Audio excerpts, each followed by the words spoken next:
The night Sophie Hale stood in my kitchen and murmured, "No one wants me." She was barefoot, exhausted, and holding herself together by a thread. That dangerous kind of composure that usually snaps all at once. What followed ended up rewriting both our lives, but to make any sense of it, I have to wind the clock back to the day she first came back home. I'm Noah Bennett, 34 years old, running a modest custom furniture and wood restoration shop here in Asheville, North Carolina. My days follow a pretty steady rhythm. Sawdust settling on the floor, precise measurements, coffee that always turns ice cold before I finish it, and clients who swear they want rustic charm until real wood actually looks like real wood. It's a quiet existence, predictable, sturdy, comfortable, which is probably why Sophie's return hit me like a ton of bricks. We'd known each other since we were 13, growing up on the same street, sweating through the same boring summer jobs. She was originally my little sister Rachel's best friend. Then she became mine by default and eventually by choice. Sophie had always been the loudest laugh in any room, the sort of girl who talked with her entire face, swiped fries right off your plate, and then mocked your terrible taste in music. At 26, she took off for Charlotte, jumped into marketing, and got engaged to a guy named Carter who sported pricey watches and the permanent expression of someone thoroughly impressed with himself. Then, at 33, she came back home by herself. I found out on a Thursday morning when Rachel called before 8 o'clock, warning me, "Don't say anything stupid when you see her." Always a wonderfully vague warning. "She's staying at her mom's place for a bit," Rachel added. "Okay." "Noah." Rachel's tone shifted, dropping an octave. "She had surgery, and Carter's gone." That definitely grabbed my attention. "What kind of surgery?" Rachel hesitated. "Breast cancer. They caught it early, but it was brutal. She doesn't want everyone knowing the details, so keep your mouth shut and just act normal." Act normal. People toss that phrase around like it's the easiest thing in the world, but it rarely is. Especially when someone you used to recognize purely by the joyful sound of her laugh returns carrying an emotional weight so heavy it seems to bend the air around her. I spotted Sophie that afternoon standing outside her mother's house beside an open SUV, clutching 2 cardboard boxes. Her dark hair, which used to cascade halfway down her back, had been sheared into a soft, short crop just past her ears. She was still striking, just entirely different. Thinner, too, with sharper angles at her shoulders and a guarded look in her eyes I'd never witnessed before. Spotting me walking up the drive, she flashed a smile so meticulously practiced it actually ached to look at. "Hey, Bennett." There she was, still addressing me by my last name like we were still teenagers hanging out behind the bleachers. I took the boxes straight out of her hands before she could object. "Hey yourself. They warned me you officially live next door to adulthood now." "I don't. I just rent a room from it." That finally squeezed a genuine smile out of her, small, but real. Good enough, I suppose. Inside, the house smelled faintly of cardboard and lemon cleaner. She had clearly only bothered unpacking the bare essentials. A solitary lamp in the corner, a half-empty mug on the counter, and a neat row of pill bottles lined up with the desperate precision of someone trying very hard not to lose their grip. I set the boxes down and asked, "Need a hand with the rest?" "I can manage." That wasn't my question. Her eyes flicked up to mine, sizing me up. Then she conceded, "Maybe the bookshelf." The bookshelf quickly morphed into the couch, and the couch turned into 2 heavy kitchen chairs she had foolishly pretended she could lift by herself. An hour later, I was wrestling with a stuck window in the guest room, while Sophie stood right behind me offering thoroughly unhelpful commentary. "You've always loved feeling useful, haven't you?" "I am useful. You're just bossy." "You're welcome." That earned another one of her faint smiles. By the time I finally headed out, She was sitting cross-legged on the living room floor, surrounded by framed photos she hadn't yet decided whether to display or pack away forever. One of them was from her engagement shoot. I recognized it instantly because Carter was flashing a grin like an advertisement for luxury cufflinks. The second she noticed me looking, Sophie flipped the frame face down. I pretended not to see it. Over the next 2 weeks, I saw her more often than I had in years. At first, it was because Rachel orchestrated it. Go check her porch light. Carry this inside for her. She desperately needs someone to pick up mulch. Talk about subtle. But eventually, Rachel didn't even need to prompt me. Sophie started dropping by the shop with fresh coffee, and I found myself inventing reasons to fix minor things around her place that she stubbornly insisted she could handle herself. We slipped into an effortless rhythm, a dangerous comfort that should have worried me a lot more than it did. She was still razor-sharp, hilarious, and fully capable of insulting me in complete, beautifully constructed sentences while handing me a blueberry muffin she'd baked that morning. But the cracks were impossible to miss.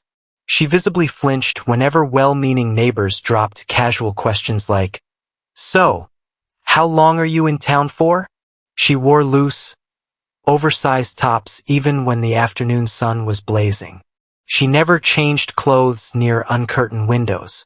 And every single time her phone lit up with a notification from an old email thread with Carter that she hadn't managed to delete yet, her face would visibly shut down. I didn't push, not because I didn't care, but because I wanted her to speak when the words finally felt like her own. That moment arrived on a Sunday night. Rachel was out with friends, and I was locking up the shop when I spotted Sophie sitting entirely alone on the back steps of her mother's porch. One knee was pulled up to her chest, wrapped tightly in a woolen blanket despite the evening air not really demanding it. She looked up as I pushed through the garden gate. "Got any wine? Is it that bad?" She let out a dry, brittle laugh. "Is it really that obvious?" 10 minutes later, I returned with a bottle, 2 mismatched glasses, and a heavy, sinking intuition that whatever she was about to confess mattered far more than either of us cared to admit. She took a single sip, stared out into the pitch-black yard, and asked, "Can I ask you something? And do you promise not to answer like someone just trying to be nice?" I leaned against the wooden porch rail and looked down at her. When have I ever been that disciplined? That coaxed a softer laugh out of her, though it vanished almost instantly. She set her glass down, pulled the blanket tighter around her frame, and murmured, "When you look at me now, Noah, what do you actually see?" It was a trap of a question, not because Sophie meant it maliciously, but because there was simply no answer clean enough to survive the weight of what she was truly asking. She wasn't wondering if her short hair suited her, or if she looked fatigued. She was asking if whatever had happened to her body had completely eclipsed everything else she was. So, I didn't rush my reply. That mattered. People always rush when they're desperate to sound noble. I looked at her properly.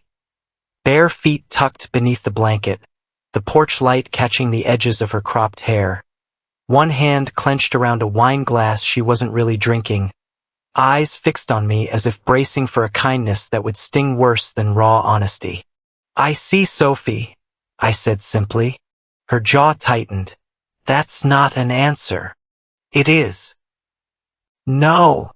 She looked away, her voice dropping. "That's just what people say when they're too cowardly to speak the truth." I stepped down and sat on the step directly below her, leaving a respectful buffer of space between us. "Fine. The real truth is this. I see someone who survived the worst year of her life and still found the energy to mock how I organized my toolbox." A single breath of a laugh escaped her lips, barely there, but present. "I see someone who pretends she doesn't need help moving furniture, only to stand there supervising like a tiny, judgmental foreman. I see someone who still knows how to make my sister laugh hard enough to cry in under 30 seconds. I turned my head to meet her gaze, And yes, I see that you're exhausted.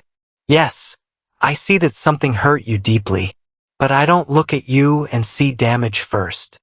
Her eyes stayed locked on the lawn. For a long stretch, neither of us spoke. Then she whispered, "Carter did." There it was. The name we'd all been tiptoeing around like broken glass. I didn't flinch. Sophie stared down at her hands. In the beginning, he was perfection. Flowers, doctor's appointments, holding my hand and saying, "We'll get through this together." All the right buzzwords. Her mouth twisted into a bitter line. He was exceptionally good at the public relations version of loyalty. That sentence landed with a physical thud.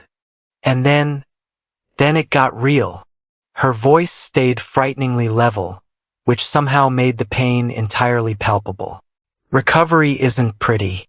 I wasn't fun to be around. I wasn't easy. I didn't look the way he wanted me to look anymore. And I certainly didn't have the emotional energy left to make him feel like a heroic martyr for sticking around. My jaw clenched so hard my back teeth ached before I could stop it. Sophie noticed. "Don't do that." "Do what?" "Look like you're about to beat someone up with a 2x4. I work with lumber. It's a professional hazard." That coaxed another small, pained laugh out of her. "Good. I take whatever I could get." Then her voice dropped to a hush. He didn't just walk out all at once. That would have been cleaner. Instead, he just started getting busy, then careful, then completely distant. And one night, I overheard him on the phone with his brother, telling him he felt completely trapped. I stared intently at the wooden planks of the porch, not because I was avoiding her, but because if I turned to look at her too quickly, I was terrified my white-hot anger would fill up every square inch of the space between us. Sophie deserved far better than my rage. "He said he just didn't know how to want me anymore," she murmured, the words frighteningly controlled, as if she'd rehearsed them inside her own head until a gaping wound had calcified into a sterile fact. I finally turned to look at her. "That's entirely on him." She offered a weak ghost of a smile. "That's the kind answer." "No, that's the accurate one." "Maybe." She pulled the wool blanket tighter over her shoulders. "But accuracy doesn't fix what it does to your soul when the person who swore forever starts looking at you like you're nothing more than an unpaid chore." The porch fell dead silent. Somewhere down the block, a dog barked once. A car drifted slowly past under the streetlights. Inside the house, the old refrigerator hummed softly, completely oblivious to the fact that two people were sitting 10 feet apart while one of them tried desperately not to shatter entirely.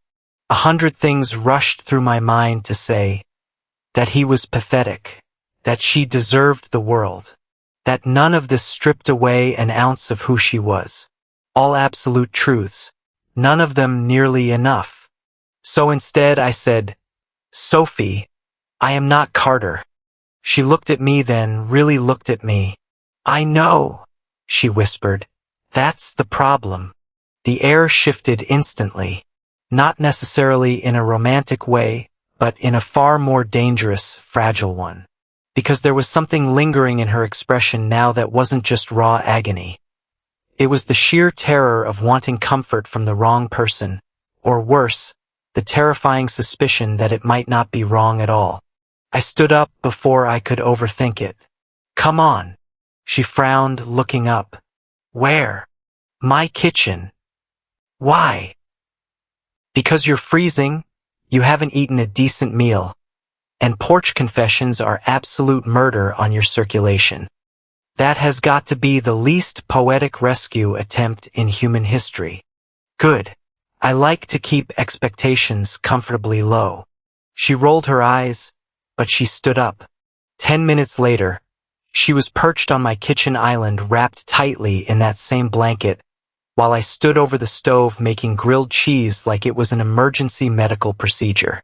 She watched me with a tired, amused glint in her eye. "You always try to feed people when you're stressed." I am not stressed. Noah. I am appropriately concerned.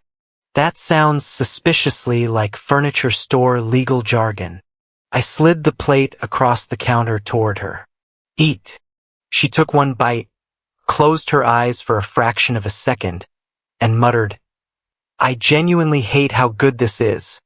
I am gifted in the dual arts of artisanal bread and existential panic. For a little while we managed to just feel ordinary. And God, it helped. She ate half the sandwich, then polished off the rest, leaning back against the counter looking slightly more grounded, though I could still feel the unspoken weight humming beneath her ribs. I quietly washed the pan in the sink. She stared down at the laminate counter for a long moment before asking, Can I show you something? The tone of her voice made me turn off the faucet instantly. You don't have to. I know. I mean that. I know you do, I repeated softly. That's precisely why you're asking. I dried my hands on a dish towel and turned around. Sophie was standing near the edge of the island now, the blanket slipping off one shoulder. Her face was pale, but her eyes were remarkably steady, in the bravest, saddest way imaginable. With slow, deliberate movements, she lifted the hem of her loose shirt just high enough to reveal the physical landscape of how her body had been altered. Not for drama, not for pity, just for raw truth. I didn't stare. I looked long enough to fully grasp the staggering cost of the trust she had just handed me. Then, I lifted my gaze right back to her face. Always her face. Her bottom lip trembled once before she managed to lock it down. And in a voice so faint it barely crossed the distance between us, Sophie whispered, No one wants me. I didn't move an inch. Not because I didn't want to close the gap, but because I understood instantly that rushing this would ruin everything. Moving too fast to offer hollow reassurance. Moving too fast to look away. Moving too fast with some noble, hollow platitude. Sophie stood there in my kitchen with the hem of her shirt still raised, holding out the heavy verdict she'd been carrying like a prison sentence. I looked at her face. Her eyes glistened with unshed tears, but she was actively forcing herself not to weep, as if even falling apart had to be executed with polite manners. No one wants me, she whispered again, her voice even smaller this time, as though speaking it aloud once had stung, but saying it twice might cement it into permanent reality. I took a slow step forward, not crowding her, not backing her into a corner, just close enough for her to know I wasn't planning on bolting for the door. Then I said, I do. She froze completely. The fabric of her shirt slipped from her fingers, dropping back into place.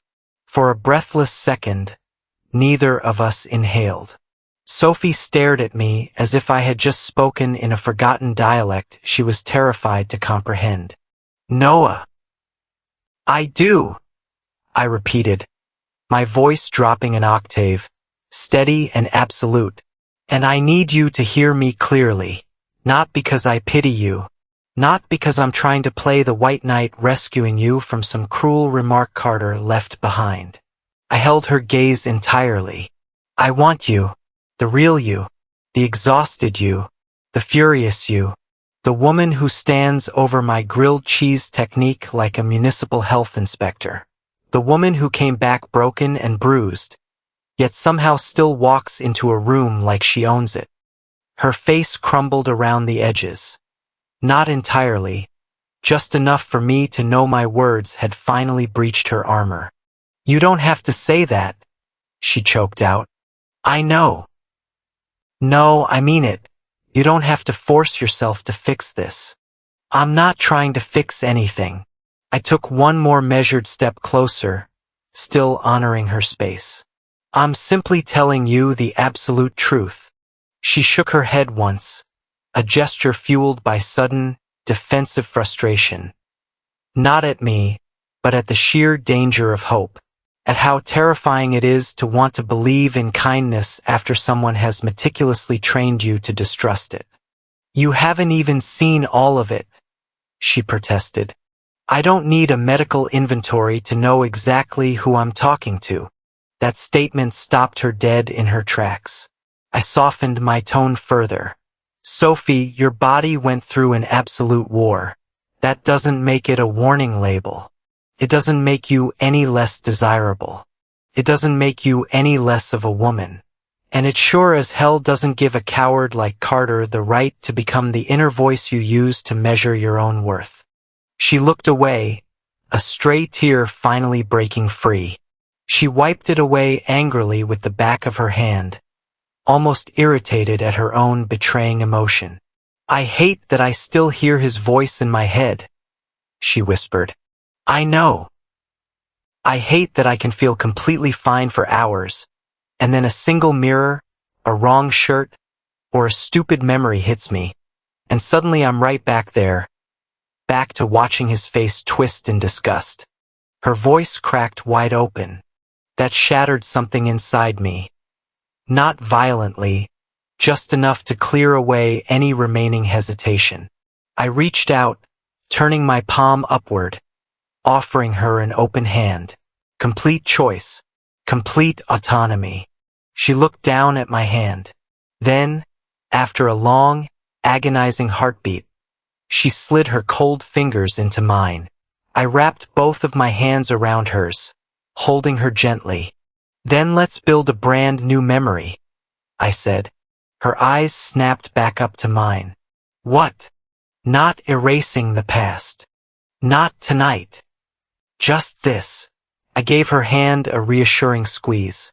You showed me something you were terrified to let anyone else see. And I'm still standing right here. Exactly. That's our first new memory. She stared at me, dumbfounded.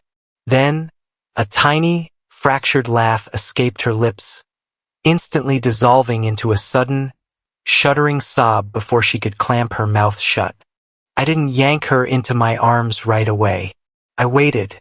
When she finally stepped forward on her own accord, I caught her, holding her carefully, firmly, not treating her like she was fragile, but treating her like she was precious. There is a massive difference. She buried her face against my chest, finally allowing herself to weep the way people do when they've locked everything behind closed doors for months out of a pathetic fear that letting go would make them too much of a burden. I rested my cheek lightly against her hair, keeping completely silent. Some moments don't require fancy speeches or poetic monologues. They simply demand that someone stays put. After a few minutes, she pulled back, wiping her eyes with the sleeve of the blanket and looking thoroughly mortified. I'm sorry. Don't be. I just soaked right through your shirt. It survived much worse. What, stray sawdust? Sawdust. Spilled coffee. One unfortunate incident involving dark wood stain that we never speak of. That coaxed another weak, genuine laugh out of her. Good. I take every single one I could get. She hastily wiped her face and glanced around my kitchen, as if desperately trying to anchor herself back to ordinary, mundane objects before the emotional gravity of the moment became too overwhelming to navigate. I should probably head home, she murmured. You can. I paused. Though I don't think you actually want to. She looked up at me, caught red-handed. She knew I was right. I really don't want to be alone tonight, she confessed quietly. That single admission was the bravest thing she had spoken all night, more courageous than bearing her scars. I nodded toward the darkened hallway.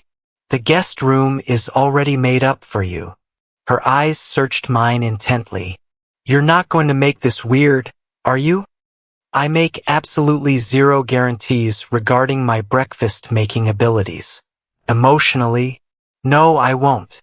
A tiny, authentic smile touched her lips. She slept in the guest room wrapped in my sister's old patchwork quilt, leaving the bedroom door half open.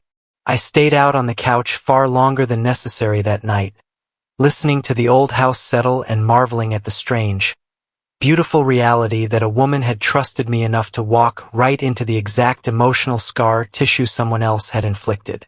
By dawn, everything had irrevocably shifted, requiring a gentler touch, a deeper honesty, a sharper attentiveness. Because once you look someone dead in the eye and say "I do" right in the suffocating epicenter of their deepest fear, you don't get to pretend it was just casual comfort. And honestly, I didn't want to. Morning arrived quietly. No cinematic sunrises, no swelling background music.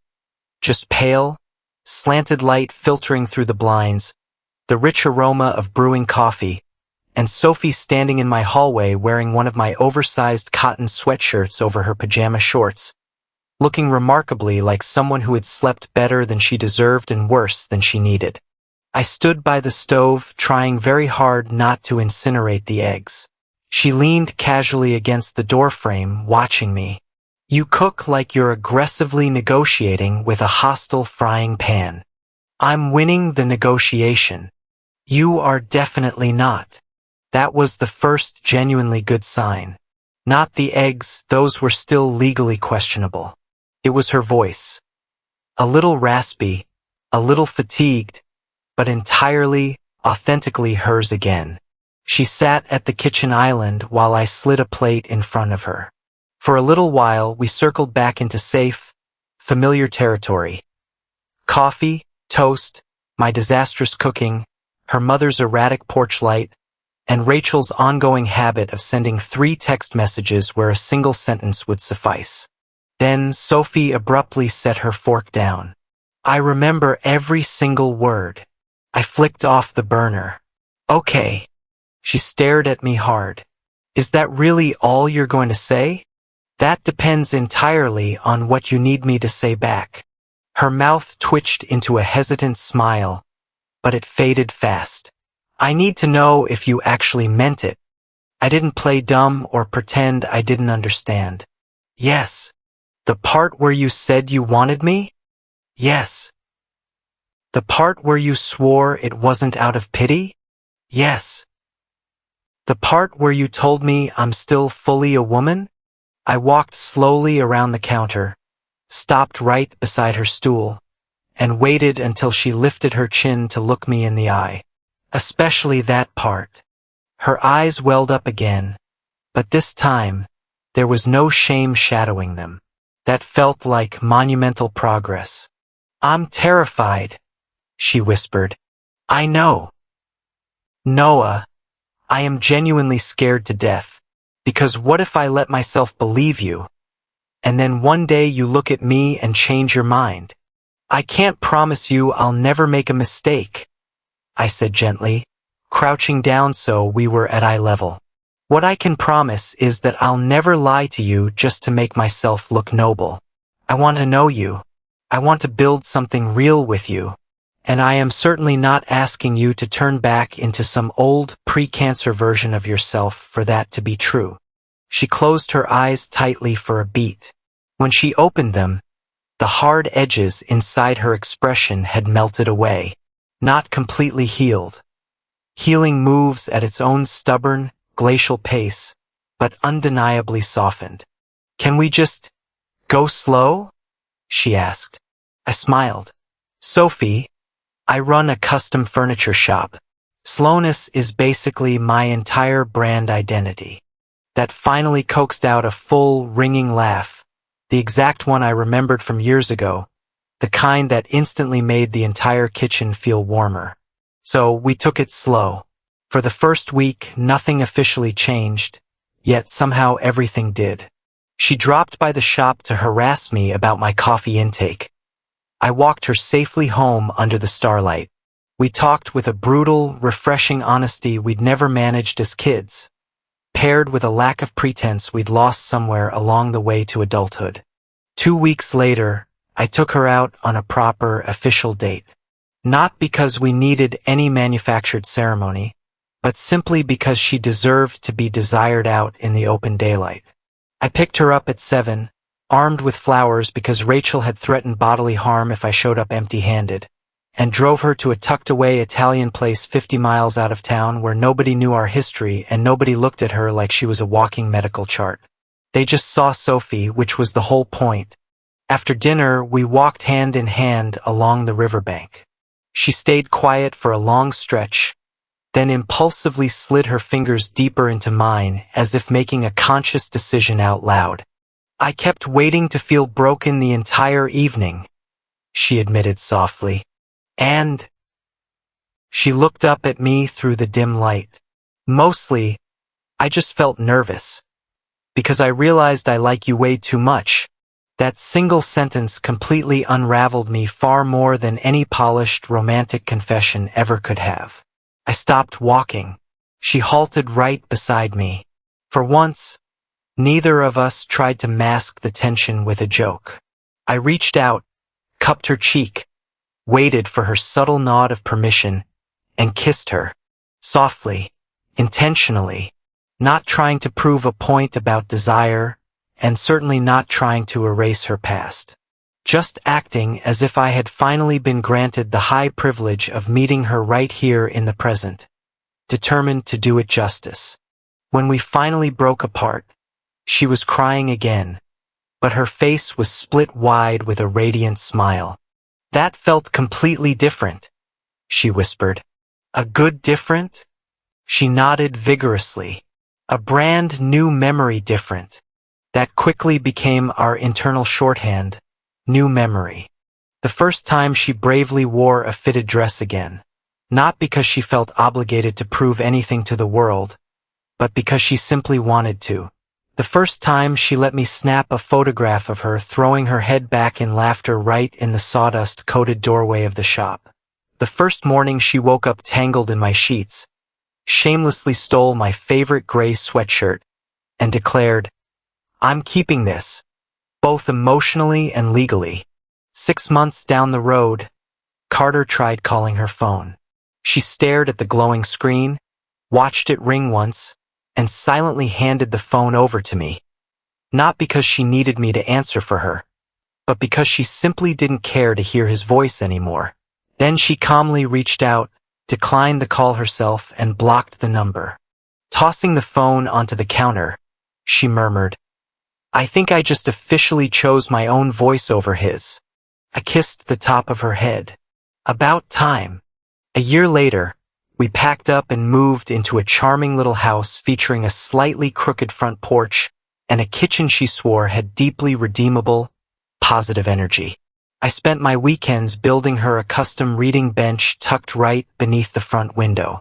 She stubbornly painted the living room walls a bright, sunflower yellow despite my gentle warnings that it was a bold aesthetic gamble. She just laughed, telling me that bold decisions had been working out remarkably well for her lately. 2 years after that, I proposed in that exact same kitchen. No elaborate crowds, no staged public spectacles. Just Sophie standing barefoot making pancakes with her usual chaotic flair, while I suddenly realized I didn't want a single ordinary morning on this earth without her in it. She said yes before I even finished the sentence, then playfully demanded I finish the speech anyway because, in her professional opinion, a woman deserved the full theatrical delivery. She was entirely right, so I gave it to her. We ended up getting married right out in my sister's backyard under a canopy of twinkling string lights, with Rachel sobbing loudly enough to mortify herself and Sophie laughing straight through her vows because absolute happiness still managed to startle her sometimes. And the absolute best part of it all wasn't that she somehow magically reverted back to the old Sophie she used to be. She didn't.